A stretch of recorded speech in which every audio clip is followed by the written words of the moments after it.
Hello, viewers. I'm SB, And I'm Amabel. and welcome back to what it turns out is going to be the final episode of our Fez series, where I am just going to get the rest of the cubes. We're going to talk about each of them, and then I'm going to show you some of the deeper secrets, because would it surprise you to know, given how long ago this game came out, there are actually some mysteries that are still not solved. That is not unsurprising. Wait, So that this is is not like this. unsurprised. It's okay. Yeah, this is Fez ending explained. I had to untangle Fez. I had to untangle the negatives there. No, what I'm saying is this is not Fez ending explained. We still don't know the things. I mean, the people who do I'm gonna those tell ending you. explained videos don't really know what they're talking about either. They they do This is the Fez iceberg. they do rarely explain things. I'm going to show you some things that we do know. I'm going to show Okay. you some of the depths of the rabbit hole. That's what's going on here. So we're starting with the clock room. Yeah. Here is the final anti-cube of the clock room. I grabbed the green one already. This is the gray hand at the top. So the deal is, like I was trying to get you to gather here, you can collect the cubes from each of the perspectives when that perspective's hand is at the top of the clock. There are four different hands when you initially enter the room. One of them, I believe, cycles every like minute, so it's very easy to get that one. One of them cycles every hour. You will probably get the minute one like by accident. The hour one, honestly, you may also get by accident just wandering in here. Those are the two I got. The green hand cycles once per day, and they don't. It doesn't have to be exactly at the top. They give you like a certain amount of leeway in either direction. So like the one that cycles once per day, the cube is available for a period of like an hour in total each day. Yeah. And then finally, this gray hand cycles once per week. And you have obviously a window of several hours to grab that. It is entirely based on your local system time. So I just edited our local system time. It thinks it's the middle of the day on Wednesday right now. That is probably the way you're intended to get these rather than actually waiting. If you're doing it on a console, play video games on a computer like a grown-up would be my advice. Rude. First of all, I didn't know you could do that on a computer. That's crazy to me. Yeah, the computer doesn't tell you what time it is. You tell the computer what time it is. Okay. All right. So for the most part, we're going to be cutting out the travel here. Okay. That's my plan because you don't need to watch us walk around. But the squid room is right there. You just know you can go over to the squid room. All right. Yeah, because I do know what the secret is. Although I will admit I had to go look it up. I forgot about this thing. So I'm definitely relying here on a little bit of information that I did not have last episode. I didn't want to look things up while we were still in the active series because, like, I wanted to participate in the figuring out as much as possible. See, I don't mind looking stuff. I mean, I haven't because you've asked me not to, and I know, but like, I like looking stuff up. Like I've said before, before I watch a lot of movies, I read the plot but this synopsis. isn't a movie. This is game. If you look up stuff in a puzzle game, you don't get gameplay. You don't get the thing. That's not it's not quite the same thing as knowing the plot of a movie. Do I or don't I? Because while I'm not solving the puzzle myself, I am appreciating the solution to the puzzle. The cleverness of it. Like, yeah, there's a certain satisfaction to doing it yourself. That aha moment is real good, but some things I'll never get the aha moment for. But if I can look up the answer, I can be like, oh, well, that's neat, that's clever. Oh gosh, they did a good job there. Or that's dumb. Why did they do that? You have options.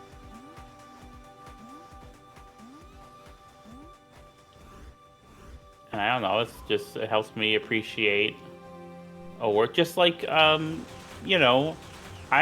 experienced a lot of video games only through the form of watching you play them. And for me, that's a perfectly good way to get value from that, to engage with the game. So I think as far as my appreciation of the puzzle as a design, as like puzzle design, I don't think anything is really lost for me. Having you show me things or having to look things up. I know that's probably an unusual take. Most people don't agree with that, but that's where I am. Yeah. So explain this squid game to me. Squid thing to me. Squid game is something else. Yeah, well, there's this thing called the pilot inspector. The owl's not here. Hold on. The owl is probably only present during certain times. There's an owl. There's supposed to be an owl on this screen that you can talk to.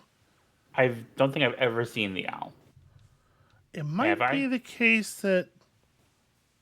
Hold on a second. I'm gonna go look a thing up and make sure I'm right about this. I'm gonna pause the recording. Viewers, we'll see you in just a second.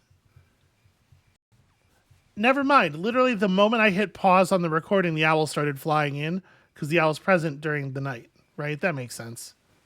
Okay. So you can walk up to the owl and be like, it doesn't show the use, like the little pixel doesn't pop up and be like, hey, you can interact with this. But if you just walk up to the owl and hit use, he goes, the 13 circles. It's probably supposed to be 13. It's not how that's spelled. The 64-bit name of God. And then it makes that noise. And you will note, now this room is gold. Okay. What? There's one more thing along this branch that we haven't got yet. We're going to talk about this later. So we're not going back to that. So I am for real this time going to pause the recording and we're going to suddenly be somewhere else. We'll see you in a second. All right. This puzzle. For reference, we are here, not too far from where we just were. Hello, viewers. Hello, viewers again. We don't have to do the intro every time. Aww. So this puzzle, you were trying to reproduce the shapes on the thing. The problem with that being that there are multiple shapes that are reproducible. Some of these are not entirely reproducible in the space, like the top leftmost one, right? Yeah, so we eliminated that. But that still leaves you with multiple ones that can be reproduced, indicating that that's probably not the correct way of finding the answer. What do you notice about all these? All the blocks or all the shapes engraved on the thing? They all are made up of 6 blocks. Yep, 6 contiguous blocks. What they are is... They all have 3 levels. Yeah, because... I don't know why, because... Okay. They all have 3 levels because what they all are is ways of unfolding a cube. Oh. So, Amabel, how many ways are there of unfolding a cube? Well, apparently there are 10. Incorrect. At least? There are 11.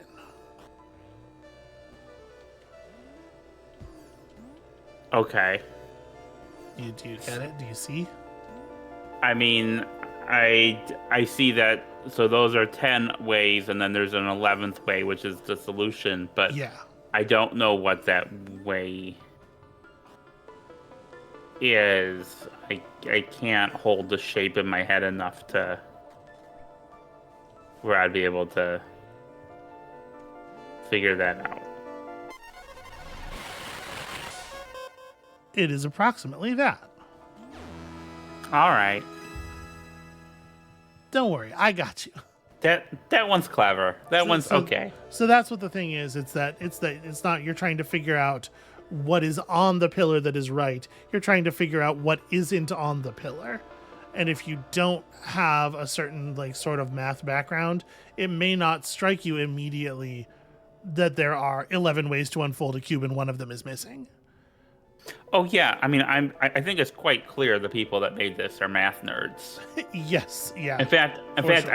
I would say they're not actually linguistic nerds. They are math nerds. Who said they were linguistic nerds? You're saying Well, you're saying this like you're unfolding some kind of gotcha. I don't think no, it's not. anybody. It's not a gotcha. It's just there's the whole like My legs. language, the whole language thing, the whole cipher thing. But really, it's more math, and like a lot of the puzzle solutions are knowing math, or not knowing math stuff, but having the mathematical background certainly helps. Yeah, it helps you Having recognize. having a computer science background perhaps helps. Yeah, this is definitely like Uh, yeah, this is a game made for the kind of people who are the kind of people who made the game to a certain extent, yeah, and that really lands for some people, like yeah, me, like the people yeah. people who are like the people who made the thing.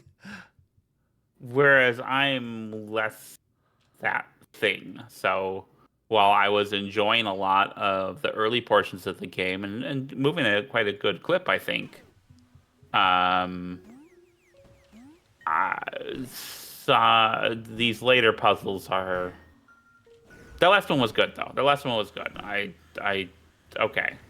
Yeah, I mean it's certainly not like it's not like it doesn't require a mathematics degree, right? They're not asking you to perform God multivariable calculus at any point. You just pulled an Amabel. That's what we That's call it in the business. oh no, I need to be on the far side of the mushroom. Okay.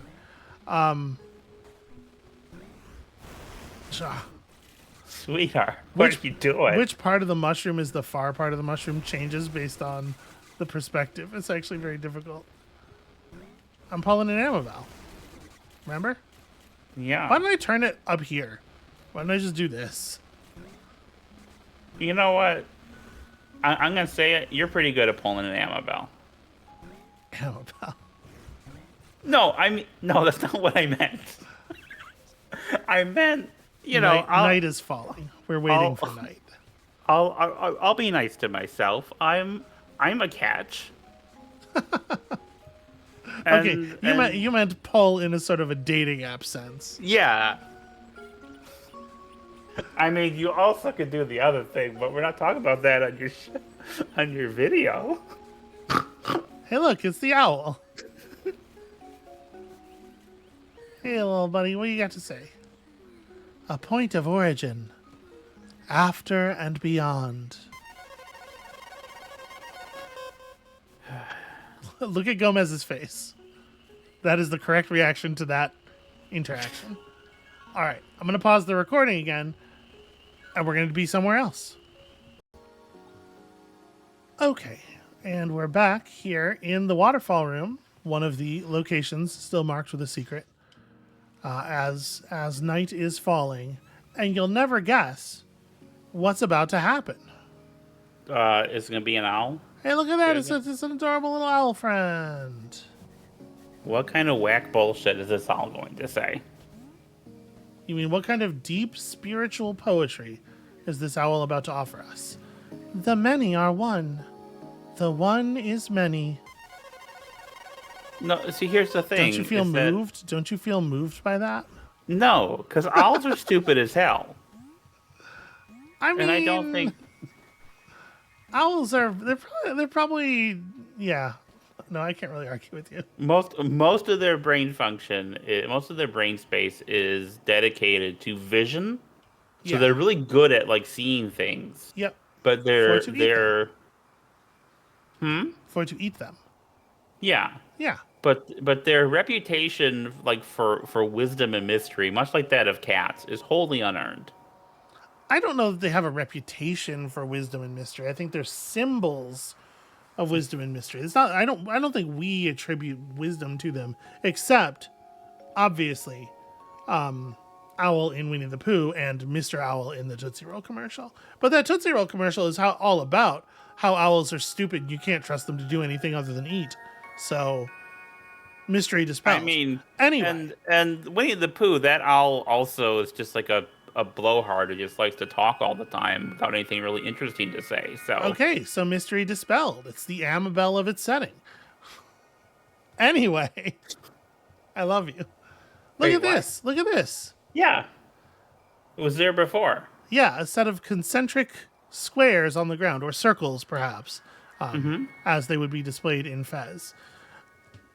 Do you know what this is for? You know what this is about? There No. are, I believe, there's 7 or 8 of these in the game, each one of them displaying a different number of rings in the concentric pattern. And you know what this is for? Neither does anybody else. They're a total mystery. Nobody knows why they're in the places they're in or what they signify. There's 8 places in the world where you can find these. Only 7 of which can actually be found legitimately in the game. The 8th set of them is in a place where you're not allowed to go into first person mode, and you can only find it through ripping the game files apart to reveal that it is on the floor in that room. Okay, that's cool. Is it cool? What does it mean? Well, see, To some extent, I don't actually want you to answer that. Hold your answers. Oh, We're going to okay. talk about it in greater detail in a little bit. So that has golded the waterfall room. There is still this thing with the security question, and this room here with the candles and the mysterious black monolith that you summoned. We will be Right. coming back to these. These are for later in the video. For the moment, there is still this thing down here, and there's one more owl to track down. So we're going to pause the recording again, and we'll see you in a second.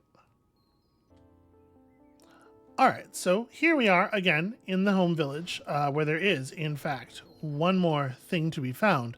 But you'll notice I didn't start us off in that room. I started us off in this room. Do you know why?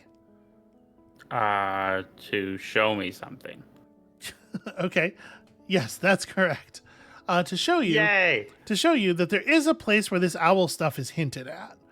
So this is the room of the guy who used to be the Fez dude, who has passed on being a hero to you, although he still does have his Fez, as time worn as it may be. But notice there are paintings of particular trees in the game world on all of the walls. These are the 4 locations of the owls you have to talk to for this other puzzle. So it is That's smart. yeah, it's not like completely out of nowhere, but it is the thing where you would probably have to be out in the game world, have accidentally discovered an owl, and then come back here maybe to pick up this puzzle or whatever. It's a thing that would take some time to get to. So Amabel, you remember this room? Yeah, I couldn't figure it out. This room has an awful lot of writing taped to Yeah. the walls. What do you notice in here that might be of some consequence? Oh, well, now we have some directions. We have left twist, right twist. But those are numbered. And they're numbered. Yeah, so almost like they could be Okay. like a sequence, yeah. yeah. So you didn't quite have all the information when we were here No. last time because you didn't know the numbering system yet. Yeah, that's correct. Did not. There's also a word on the wall here. Let me find what that word is real quick, okay? I have my little thing here. Please stop jumping over it so I can look at it. Sorry, That's is this problematic for you? Is this causing difficulty? it's a little bit. Okay. Is that an X? And a Y and a E? Wait, did I write this down wrong? That's a great question. It's also got No, a I picture think- of the skull. Yeah. And if you will remember, there's a piece of paper that's decently hidden from this point of view behind the boiler over there, indicating one of the directions, which is clever. Okay. But we can assemble this. I'm going to ask you for some help putting this together. All right. All right. So the symbols would seem to be right side up, or at least Yeah. potentially either right side up or upside down, because the Z and S shapes are actually in horizontal orientations. So Shape 1 there looks like an up. Okay. The one labeled 2 is a twist right. That one over there, which is 1 and 3 and 4, so it would be the 8th symbol, is also a twist right. Wait, the 8th symbol is a twist? Mm-hmm. Okay, hang on.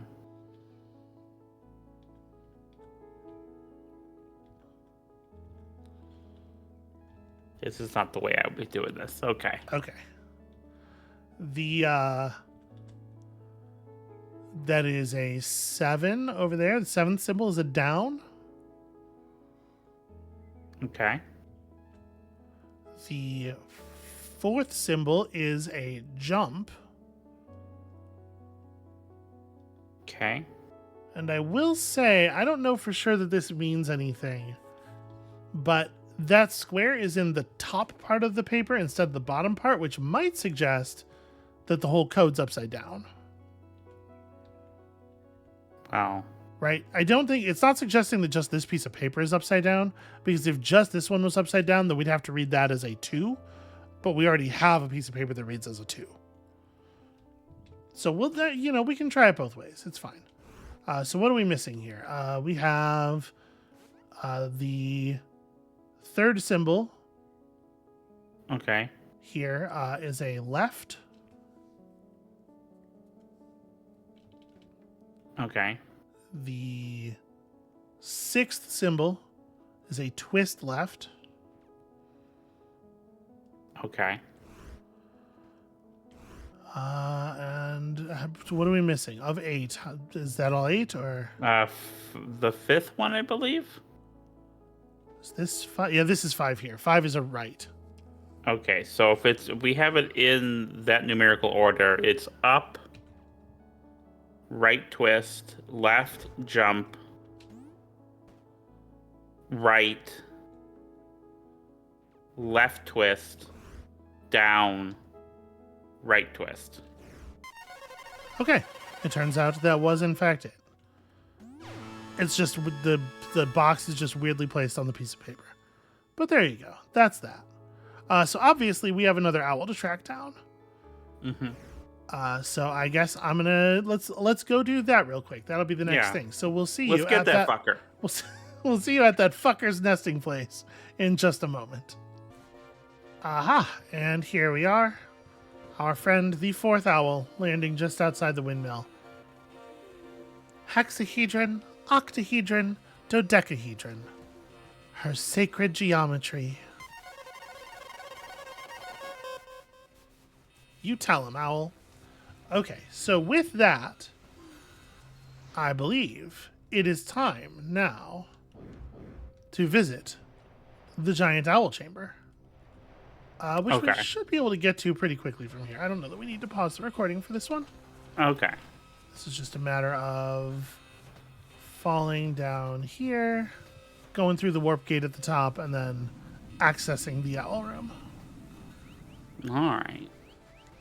So when you played this game years ago, Yes. you got all these cubes on your own? I did get all of the I got them all without looking anything up. I don't know if on my own is necessarily the right way to put it, because I was playing through the game at the same time as another person that I know, and we were definitely like cross feeding information. So Okay, I think that feels like part of the intended experience. And I think that's the most satisfying way to play a thing like this. It's cool to do the puzzles with community, but it's not anywhere near as fun to Tunic was the same way, right? Because I was playing Tunic when it actually came out. I was able to with Mike, sort of work on some stuff together. It's off of this room, right? Yes, it is. Okay. Do you have to happen to remember exactly where the owl room is in here? I don't. It's on this side. I think it's this one. Yeah. So I believe now that we've talked to these 4 owls, Wait, here we go. Here we go.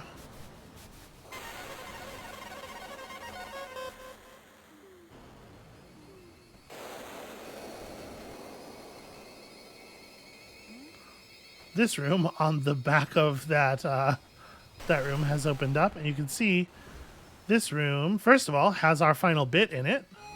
Ah. That's really cute. That's really clever.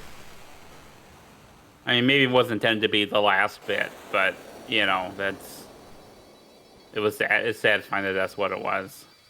You can see here, maybe if I step a little closer. There we go. You can see these like statues worshiping the giant owl. And obviously all we have to do is get up on top of here. Some of these lovely semi-invisible platforms.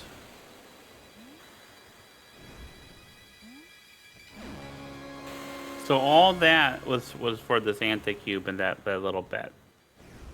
Yeah. And to hang out with a giant owl statue. So, yeah. Really, if you add 4 owls together, that is the anti-cube equation. That has just fully drained my spirit. All right, I'm gonna pause. We'll be right back. Okay, and finally, semi-finally, here we are back in the observatory. Night is beginning to fall, and as night falls, it has to fall more than that. We're still waiting. There's a lot of waiting for night in this game. Yeah.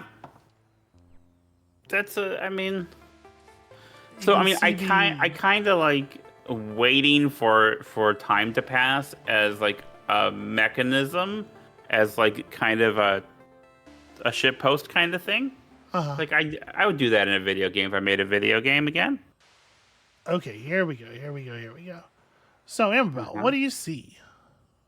I see some constellations that are connected by lines. So I see like a square. I see so I see a right twist and a jump. That's correct.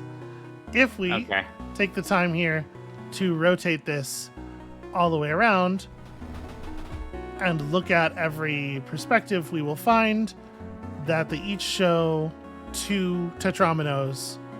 Okay. Thus giving us a code to enter. And I already have that code over here. No need to work it out, because I also want to talk about something else that you can see right now. You see something else that might be significant? I see a red dot. You see a couple of red dots, or a couple of red stars there. So let me just grab us the anti-cube real quick here, according to the solution that I already have written down. I'm going to get off of this so that I don't fall and make an ass of myself. Okay. I believe it is...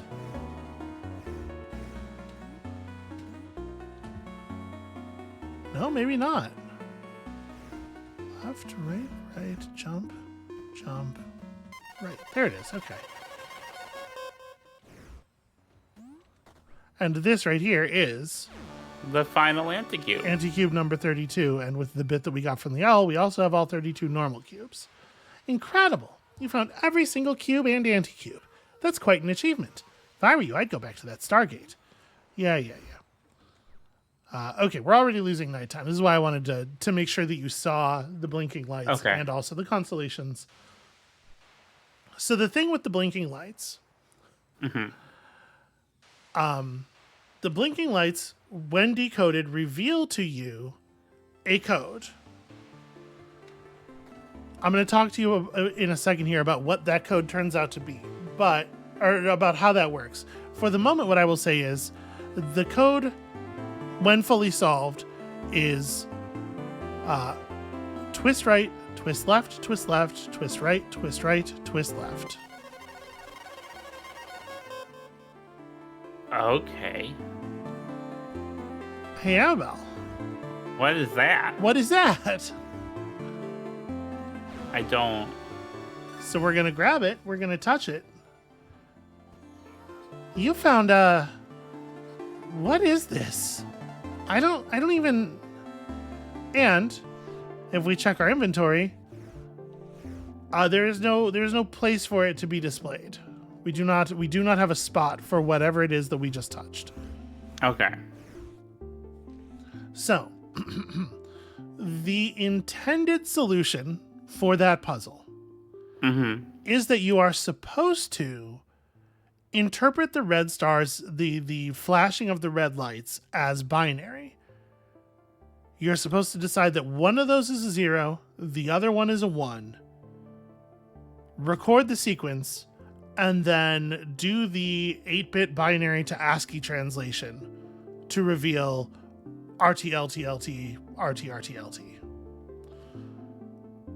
However, I got that on my first playthrough of the game, legitimately, in the same way that I think a lot of people did, which is just if you decide, based on everything you know about the game and how it works up to that point, that the leftmost star means LT and the rightmost star means RT, they accidentally wrote their sequence in such a way that the flashing contains a sequence of 100001, and so you will accidentally input the right code while doing the most obvious wrong thing.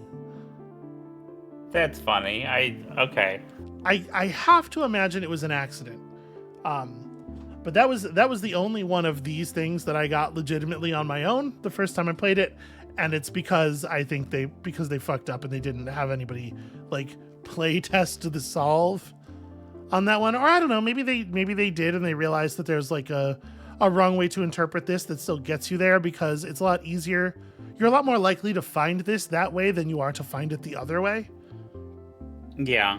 But it's strange that there's this big complicated way of solving the puzzle when that's not a thing anyone's going to try until after they've tried the obvious thing that should be wrong but accidentally contains the right answer.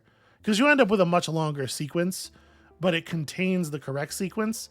And the correct sequence is not at the end. You'll be like 3/4 of the way through your very long sequence of trigger pulls, and then all of a sudden it'll just happen. And you're like, oh, okay.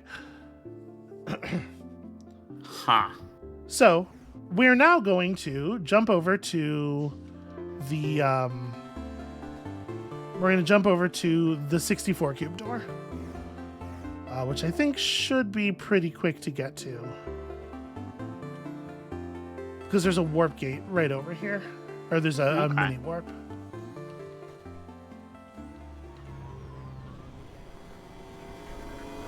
So we now have our 64 cubes, and also we have this other cube.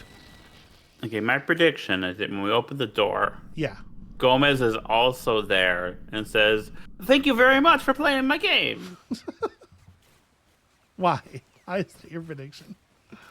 What am I doing? I don't want to leave this yet. I want to go to here.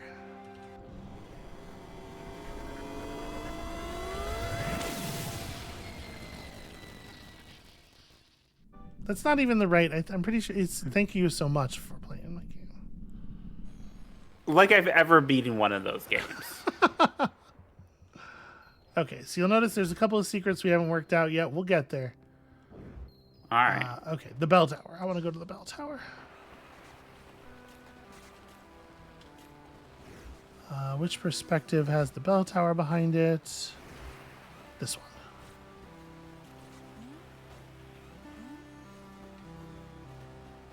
All right, then we want to take the door partway up the bell tower.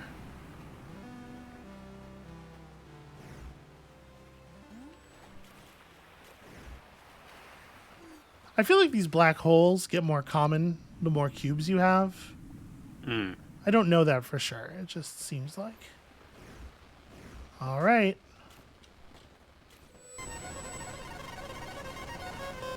I do think that's pretty cool and satisfying. Yeah. So we step through and...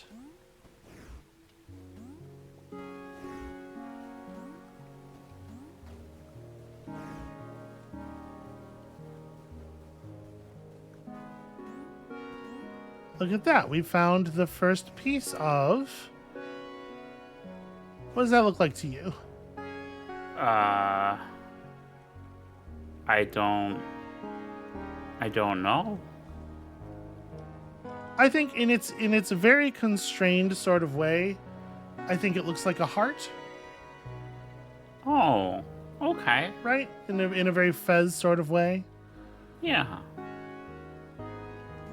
So there are 3 red cubes, and the quote-unquote correct solution for that puzzle in the observatory gives you a sense of how you are, like the sort of puzzle that you are looking at to try to get these. So like I mentioned, we have 2 rooms left that are still not marked gold. These 2 rooms contain the other 2 red cubes. Okay. The answers are a little bit strange though. So we're going to talk about those. We're going to buzz over to those and talk about them. We're also going to talk about the one thing that we have left. And even though it is going to be a pretty short walk over to those, I am going to pause the recording again because I want to pull up the wiki. And I don't actually know how to solve these puzzles. So we'll see the viewers over there in just a moment. Okay, so this thing, the security question puzzle. Yeah. My first half is what it is. My second half is half of what made it. We were theorizing that the second half, I legitimately did not remember the answer to this puzzle. But I do know it now because I looked it up for this recording. We were theorizing that the second half is half of what made it. Might be like fish or fill, since those are both 4-letter sequences. And you can spell fish with one of the letter sets. However, we were coming at this all wrong. I will say I'm gonna pat myself on the back here for thinking of this. That if this is a word in their language, we're not looking at the letters in the correct orientation, right? They don't spell words out left to right. No. They spell things vertically. And we already have examples of their writing being set vertically and then converting it 90 degrees to make it understandable to us. Mm-hmm. So I said, hey, maybe we have to interpret these letter cubes as though they're twisted 90 degrees. And that is true. However, there's also another couple layers of difficulty to this. So let me tell you right now, the 8-letter answer, the thing they're looking for, is Metatron. It is what it is. The company's Polytron. Yes. Oh my god. My first half is what it is, Meta, and my second half is half of what made it, Tron being half of the name Polytron, the name of the company. Do I love that or hate that? I will go ahead and say that I think Meta is an incorrect answer to is what it is. That's not right. Meta is a thing that's about what it is. That's just literally wrong. The Tron part works fine. But there are 2 problems with this. One, you have to be thinking about this word as a vertically spelled word, which means you have to be rotating the whole thing sort of like 90 degrees counterclockwise in your head. I think counterclockwise. You want to go from the because the leftmost letter is the last letter in the way the solution's written out. But also, even if you do come up with that idea and you come up with the idea of reading the letters in that way, none of the 4 letter sets as presented here allow you to spell Metatron because you have to think about doing this. Oh. When you turn the perspective while you're holding a block, you are effectively turning the block as well. And so you have to pick out the 8 letters it should be, and then yeah, so this is going to be a whole thing. I'm going to go ahead and fuck this puzzle. I'm going to go ahead and work to enter this.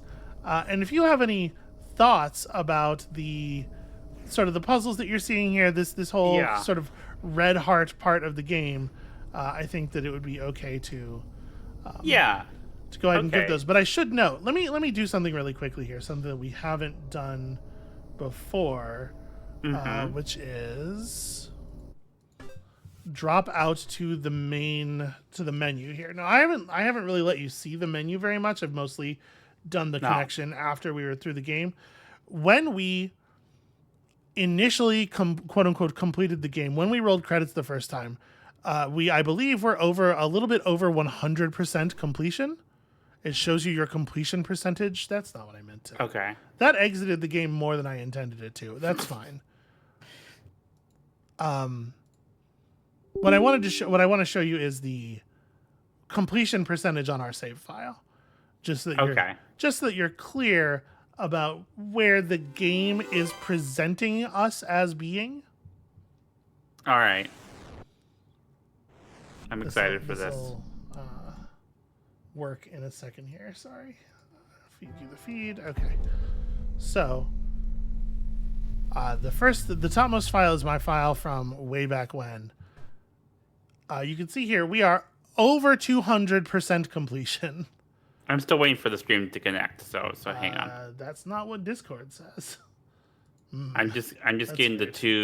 the two loading dots. Let me unshare it and reshare it, I guess. Discord was showing to me that you were good. It says the stream has ended. Well, hold on.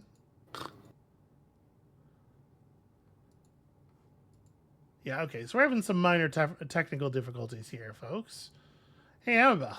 Yeah. You want to parsec into my computer real quick? Okay. Yeah, I can do that.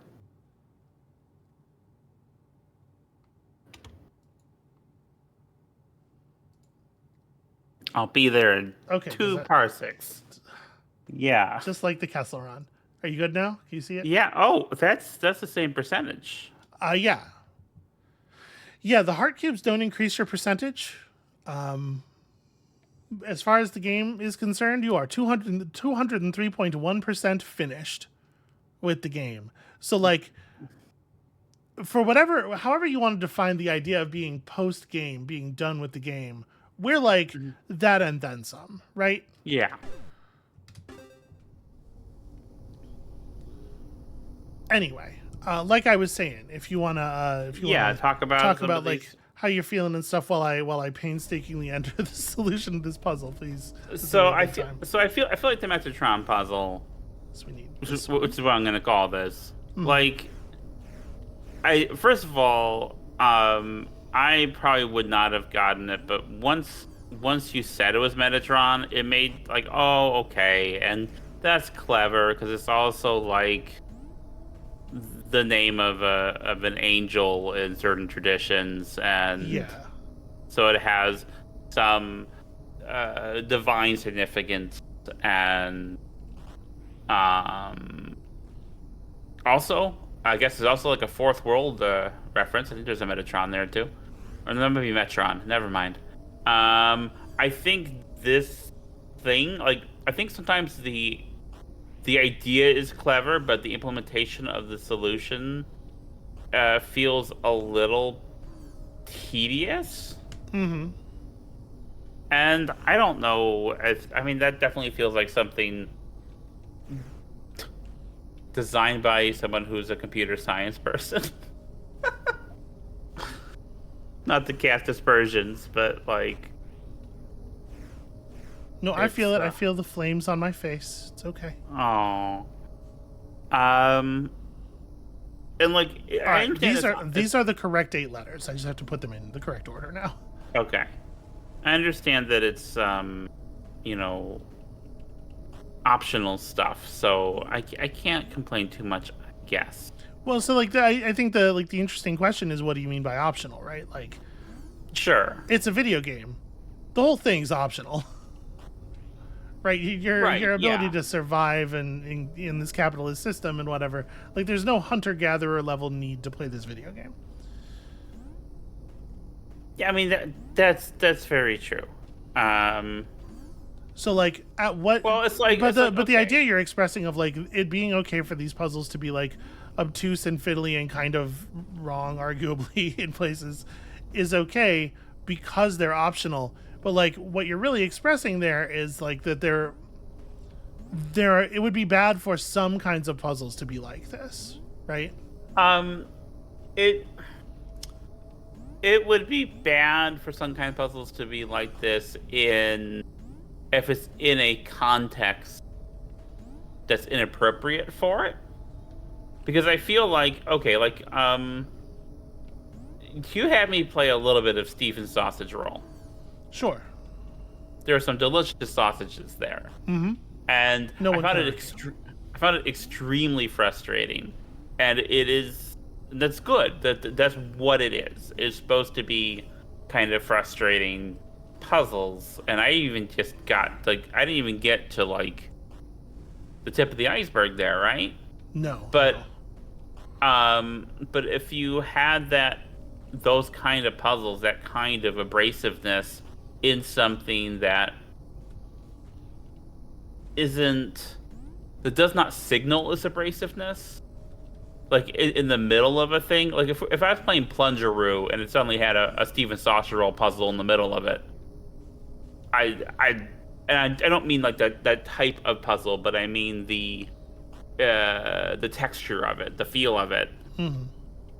I would not enjoy that. Whereas if something is, because I'm someone who makes often quite abrasive games, Mm-hmm. like for a living professionally, but like not all my games are like that. Like there are certain things I do to irritate players, and like I don't do that in a crowd pleaser, right? Mm-hmm. So like the degree to which a certain chunk of this game does feel like very crowd pleasery, does feel very feels a little bit like Mario Odyssey. Okay. In that it was pretty easy early on for me to get a lot of cubes. Yeah. Like I was just moving along at this pace, and I felt really powerful. I was getting a lot of feedback from the game that was very positive. And then, you get to a point in Mario Odyssey where the moons? Are they moons? They are moons. The moons they change it every game. Just pick one thing. The moons get much harder to get, but that's like post game in a way. Like you have like the narrative arc of the game, and then you have the rest of the game after it. And I agree that's not a question that we bring to other art forms, really, because other art forms don't require that kind of interactivity. I think in a way this is kind of like Lord of the Rings, because you've read Lord of the Rings, I presume. I read The Fellowship in high school. Okay, so I don't have. Okay. Sorry, I didn't mean to like stun lock you. No, I mean, but there's reading Lord of the Rings, and then there's reading the Silmarillion.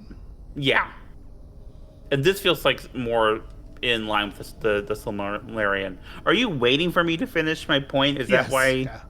Okay, I'm basically done. I'm trying to fill the time while you're working. So here's the thing. This is right. I've entered it and nothing's happened. It is a known issue with this puzzle. Sometimes you have to put it in and then wiggle it a bit, and then it works. I mean, that's not correct.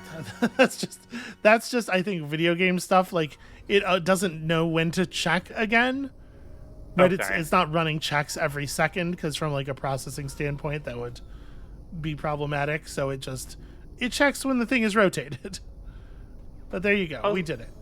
Okay. We got another one of those. We have two of them now? We have two of them now. Now, we didn't grab the one that looked like a heart in the room. I said we didn't grab the one that looked like No, part I heard of a the heart. words he said. I'm never asking you to repeat the words. Okay. Can you be less specific, please? So there's the one we found in the observatory. Yeah. And this one. And then when we're in the room where the heart one showed up, we did not grab that. That's not. It's not grabbable? No. Okay. How would we do that? It was like I don't it was a know. lot of feet up in the air, babe. I don't. That's not really. Okay. Gomez's tiny ankles can't handle that shit. Okay. So what we have left is, I think it's this door. Yeah. What we have left is this. Here's a All right. mysterious monolith. Yeah. There's something on the ground here. We have a treasure map about it. Okay. Right? Which gives us the indication to stand here. We had been talking about this like we were going to find the other half of the map. You might have noticed that that has not occurred. Yeah. Because it doesn't. Because it doesn't. Okay. So there is, you do the thing here to make the monolith appear. Then, if you position yourself right about here, in the other spot, am I on it? I'm more or less on it. Position yourself right about here and go down, down, left twist, right twist, jump, up. The monolith turns into a heart cube. Okay. Do you know how that solution was arrived at? No. Brute force. I believe the community came together and just fucking did everything until the thing turned into the thing. We still, to this day, do not know how you are supposed to acquire that information. How do I feel about that? Well, that's, I think, a thing worth talking about. So we're going to do something here real quick. We're going to head back over to the heart room. Which is through this door. Because, I do like the thing where, you tell a neighbor about something, they tell you about something. The whole... Yeah, I think that, the whole kind of Legend of Zelda thing, like, where you figure out how to do the woods puzzle in the first Legend of Zelda. Yeah, right. There's something really cool to, like, the small scale version of that thing, or even to the large scale version of that thing, if you can be present when the solve is actually happening. The problem is that getting there afterward is not interesting or fun at all. Yeah. I mean, you would need to have someone else playing the game with you, and you'd have to both decide to brute force it or something, and that doesn't feel... Well, so the developers of the game have given some interviews in which they indicate they have sworn to not reveal any of the things about the game past the, like, anti-cubes part of the thing. But they have given interviews since the release of the game in which they indicate that they were surprised by the brute force solution, and that where they suggest that there is a way to find out what to do. Somehow nobody's discovered it in the whatever decade plus since the game came out, but it seems like there probably is a way. Something somewhere. There's some kind of piece of information that's supposed to be interpreted. Like I said, we have those sets of concentric squares or potentially circles, just interpreted in a very Fezzian way, that maybe are supposed to be something, but nobody has any idea what they are. We also have the tome. Let's talk about the tome real quick here. So how do you make the tome come forward? Because it's not use. I forget. I thought it was the use button. Clearly, it's not. It's not. And yeah, that just closes the inventory, despite the fact that it's not the inventory close button. Is it space? It is space. Okay, thank you. Okay. And then we can do this. We can use the twist buttons to look around. And then here. And the use button opens it up. Yeah. And then once we're in it, how do I change page? Why is it every different button? There are too many buttons, is what I said. You did say that. I remember you saying that. Is it a right twist? No. No, I tried that.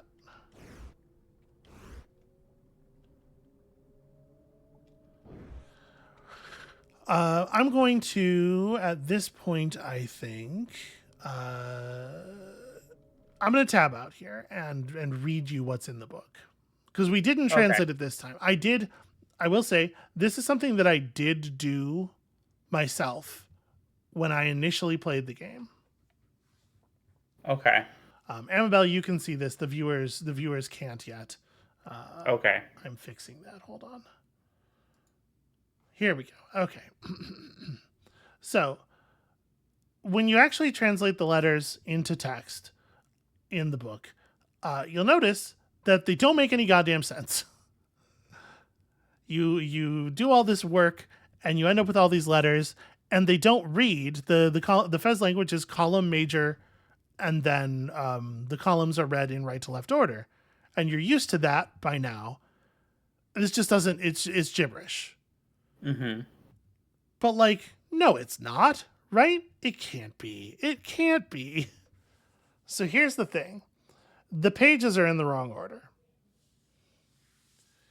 But on top of that, that wouldn't fix the problem of reading the pages like as they stand here, right?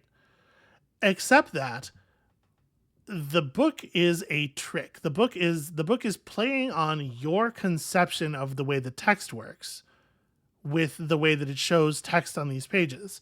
What you want to do is think of the book as a cube of letters. The way you actually read this thing is columnar down through the pages. So the first character Oh. the first character is the top. Yeah. Once you've rearranged the pages, understood it as a cube, rotated the three-dimensional cube of letters in your mind so that you're reading down through the column of letters through the pages. So you're reading one letter on each page at a time, then shifting to the next column. And, what you can eventually decode it as saying is this: from out of nowhere, impossible visitors, our benefactors. A new perspective, things unseen, but always there. A new direction. Watching over us in the hidden folds of space, in front of behind. The hexahedron, the 64-bit name of God, the point of origin. Give the golden gift a deep revelation. Yeah, so it's kind of gibberish. It's just poetry, right? Oh. But Yeah. you're seeing some things here that have occurred in the text in the other parts of the game. We've seen a lot of this stuff just today, like with the owl stuff. with the owl yeah. saying the 64-bit name of God. But like, you might not, right? When I played through this game, I came to the owl stuff a lot earlier, and like you have already seen the text shapes to tessellate, right? There was that text we decoded on the side of that building. Mm-hmm. In that place, like, so it's making it seems like references to text from all over the game, but it's just kind of poetical. It doesn't actually like say anything or give you any hints necessarily. There's this bit about a pattern, a code, a deep understanding, a gate to the stars, where it's like maybe there is some kind of something hidden in this. Mm-hmm. It is also worth remembering that each page has a large letter displayed across from it, right? Yeah. The text is always on the right, and across from it is this big letter. The big letters, once you've got the text in the pages in the correct order, the big letters spell Peabeuab. Okay. That's just not anything. And nobody knows. Nobody has any idea what to do with that. It's not, if you unscramble it, it doesn't turn into any. There's no words that are this set of letters, right? Yeah. Nobody knows. You want to know something else that's weird? What? The game has a soundtrack, right? You can buy the soundtrack on Steam. The game has songs in it. If you run the songs through a spectrograph, Many of them have imagery encoded in them. It's hard to say that this is definitely like game relevant imagery because this is a picture of John Locke from from Lost. So it could just be, fun games and times. But yeah, there's imagery hidden in the soundtrack, and who knows? Who knows what any of this means or if any of this is relevant? This is quite strange. This is quite a strange image to just have hiding in one of your soundtracks. Okay. Right? They're definitely like letters and numbers and stuff from the Fez language. This is a QR code that is just a sequence of dates. This is an image that contains a significant number of primes listed sequentially. All right. This is a Salvador Dali painting. So yeah, that's sort of where we're at with Fez. There's still stuff in it that is like sort of who knows, and the developers have sworn that they would never tell. And what do you do with this heart? And Okay, I really appreciate that actually. So yeah, let's talk about this stuff from this perspective. Now that you have seen a little bit more, yeah. Because What do you? because so let me tell you something. I I had a game come out recently where I said I was not going to explain anything or answer any questions. It is the hardest fucking thing I've ever done in my life. Yeah. I am so primed to answer questions and to help people along, and like I know I can't do that for this game, but like it is so hard to resist the urge to be like, well, no, you have this wrong, or hey, just look here and like hint. And so like the fact that they've for 10 years plus have resisted that urge, like I can't imagine that. That's just incredible to me. I like when things have a mystery to it. I like when the things that are unsolvable and can potentially be frustrating. I like, for example, that there is no one knows how to make Greek fire. No one knows, like, there's stuff lost to the ages, and there's stuff that we just don't like. I know the film director James Gunn said at some point that there's some Easter egg in Guardians of the Galaxy that no one's ever found, and he'll never say what it is. And there are people who are really irritated about that. But I think that's great. I think it's great to have a mystery and just have to sit with it. So maybe there's an answer, maybe there's not. The fact that we don't know is just kind of fascinating. And I like that as an element in a game. And I do like that 203.1% kind of disabuses us of the need to get 100% completion. It kind of frames it differently. Yeah.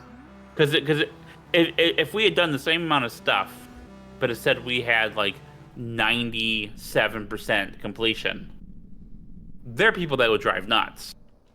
Yeah. Sure.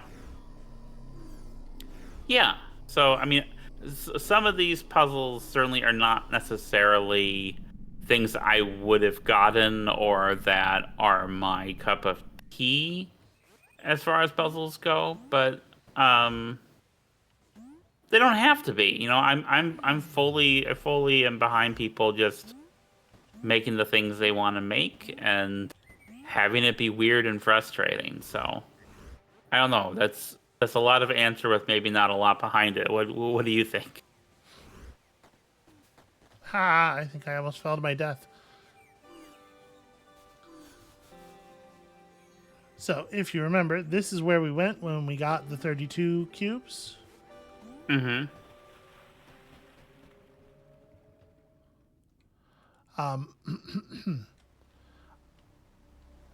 I'm just doing something here real quick. Don't mind me. Yeah, I think it's, you know me. For me, not knowing is hard. I have a very Yes. difficult time with suspense and stuff like that. So if there is a thing, I want to know it. I would like to know it. I don't necessarily think that like, oh, that's not a good jump. I didn't have momentum. There we go. I don't think I'm entitled to know or anything, but I want to. That's something I love about you very much. I can recognize that that's a fundamentally a to know. childish. But no, I wouldn't call that childish, because the thing is, you more than anyone I know have this desire for knowledge, to know things, to learn things. You have this curiosity that is just such a driving force for you, and it's something that I really appreciate about you, and I totally get it.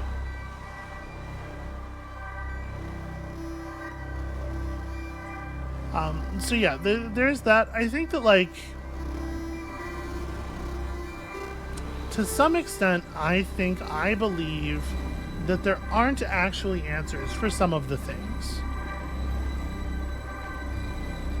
I don't know that I believe that the concentric circles are anything. You know? Yeah. I don't know that I believe that there's anything behind the images in the soundtrack.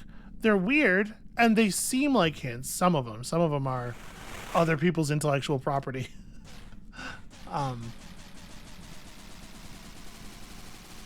But yes, part of what I'm here to show you is that this is a little bit different when you come back here with all 64 cubes. Mm-hmm. I think it's sort of, I'm not saying that this is definitely what this is, but I am saying that it works this way for me as a sort of like meditation on perspective, which I think is very thematically fitting with what the game is about. And sort of like understanding that in the same way that the two-dimensional people in Gomez's hometown cannot perceive all of the things that Gomez can perceive now, that they're locked out of so much of their universe, and being able to understand it beyond the most theoretical theoreticals. Gomez, as a being allowed only 3 dimensions, is locked out of a lot of things about his universe as well. Like, because we know, right, the loading screen has a hypercube on it. We know that this is a place where higher dimensional shapes exist, where there is more than the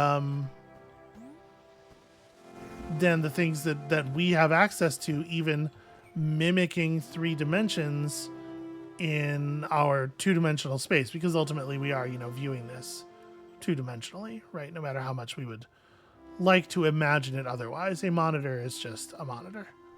I guess those waiting around puzzles are rad, actually, because they're 4-dimensional puzzles. They are kind of 4-dimensional puzzles. Hey, Amabel. Yeah. Things occurring. Yeah, I see that. That's... Huh. Well, okay then.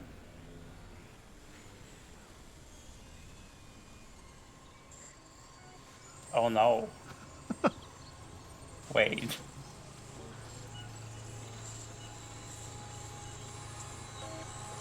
That's...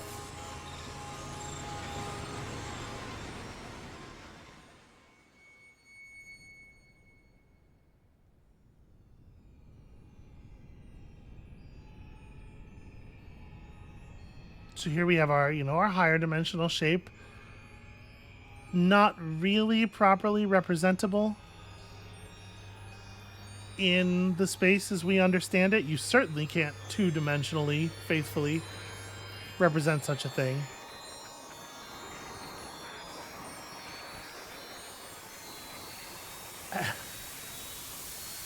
Okay, well, this is... Oh, it's really interesting. There's a distortion effect being added by OBS as it tries to make sense of the static. That's fascinating. So yeah. And then if you play that distortion effect backwards, there's a hint.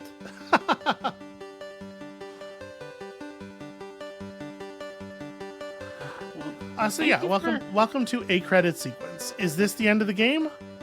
Fucking what does that mean? What do any of those words mean? Yeah. So like I think as a sort of a meditation on perspective and having to understand that there are some things that you just won't be able to see. There are some things that are unavailable to you. And having to accept that and live with it, as you were saying, I think it's very clever. Yeah. I don't know for sure that that's what it is, but the more I think about it, the more I think it probably is, right? Like, maybe there's a way to get that heart cube that's actually talked about in the game. But what do you make of the heart cubes? What do you do with them? I haven't shown it here, but there is a code you can enter, a movement code you can enter in the heart room that causes the heart cubes to like explode and fly off, and then I think it plays the credits and brings you back to the thing again, and then when you come back into that room, they're gone. I believe they never appear again. But like, what does that mean? Is that a thing? Is that something meaningful? So like, I think there's a bunch of stuff in here that isn't anything, and I think that probably, and it's critical to include the probably. I think that probably the developers, the thing they've been sworn to not say is that there aren't answers to these things. Because the point is that you can't have the answer, not that there isn't one, right? If you knew for sure that there was nothing to figure out, then that would destroy the effect and the argument. Yeah. It's not about there not being anything, it's about you not being allowed to have it because there isn't a way for you to have it. You know, there are things about our universe that we can't understand, that we can't know, and that's deeply frustrating to a person like me, especially. That's deeply frustrating. But learning to live with it is critical. Like, you have to, and it's true on a smaller scale too. Like, even as far as like dealing with other people, there are elements of perspective that will mean that other people can see things that you can't. Other people understand things instantly, intuitively, that you would never be able to understand with all of the time and thought in the world. And you have to get comfortable with that, both in the sense of not being frustrated by it and being able to trust the people who can see the thing that you can't see. Yeah. Right? And I think that that's the thing. If the people in our society were able to fucking internalize that and live with it, it would be great. The world would be a much better place. You know? I agree. Yeah. So I think there's a lot of stuff that branches off of this idea. Sorry, that's just a lot of I really of like hammering and pontificating and whatnot. No, I really like hearing that. Plus, why don't we? It's just okay. We're still going. There's another little thing. Okay. Because I do need to pound that chicken eventually. Amabel, filthy. Okay. So, the game's going to tell me how to play. I don't need to hear this. I already know how to play. Cat. Yep, let's all enjoy the very good... Leave the butterfly alone.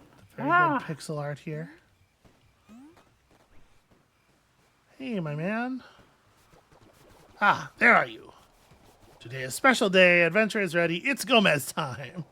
Anytime now. Just you wait. Oh, there you go. Okay, yeah, we all know this. We know this part, right? Yeah. Here comes the hexahedron, a three-dimensional shape into our two-dimensional world to blow our minds. Except our minds are pretty blown, and actually that's already more dimensions than I was talking about. Things are very confusing here in Gomez time.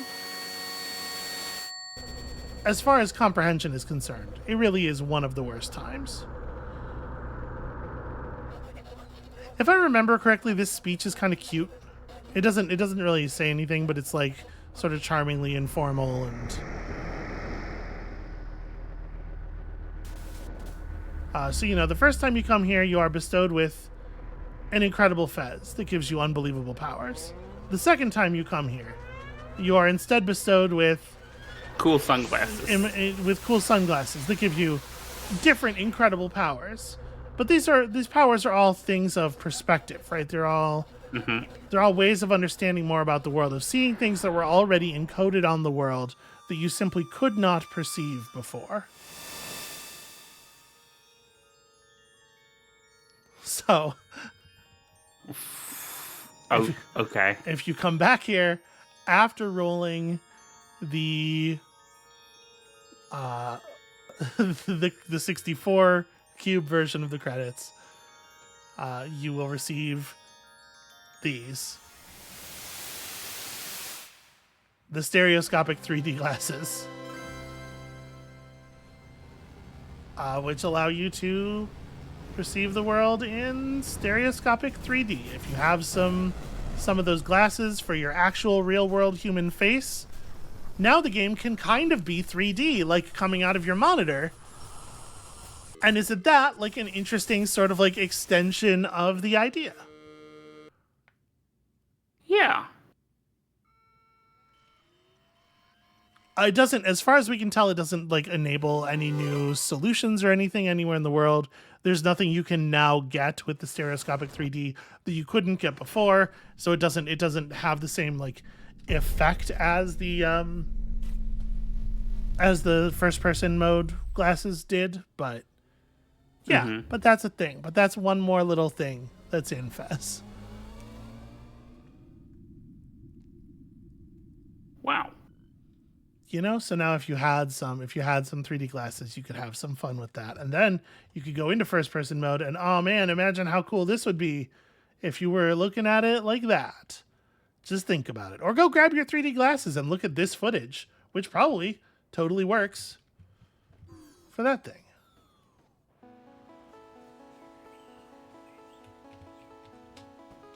It is so hard to look at. I'm sorry. Is that bothering you?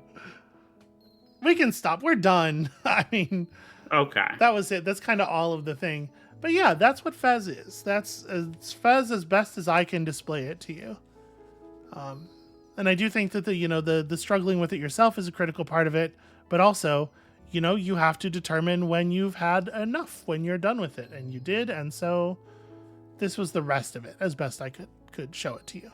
Well, thank you, sweetheart. I really appreciate that. And also the people in the audience who probably some of whom are not familiar. We're not familiar with the thing. At this point, all of the rooms on the map appear gold, and yeah, we're as fezzed as anyone has ever been. Is there still some stuff to solve? Maybe. And we're all just gonna have to sit with that, I think. Yeah. And that's kind of a fascinating thing for a piece of interactive art to do. It's a puzzle game that's about puzzles. Thank you all so much for watching. I enjoyed this. I hope y'all enjoyed this. Amabel, I hope you enjoyed it. I enjoyed it very much. Thank you very much for sharing this with me. I'm looking forward to whatever we do next. Yeah, when y'all come back next time, we're gonna be taking a little break, doing a little fun thing before we embark on our next largish project. And hopefully y'all enjoy that as well. And we'll see you then.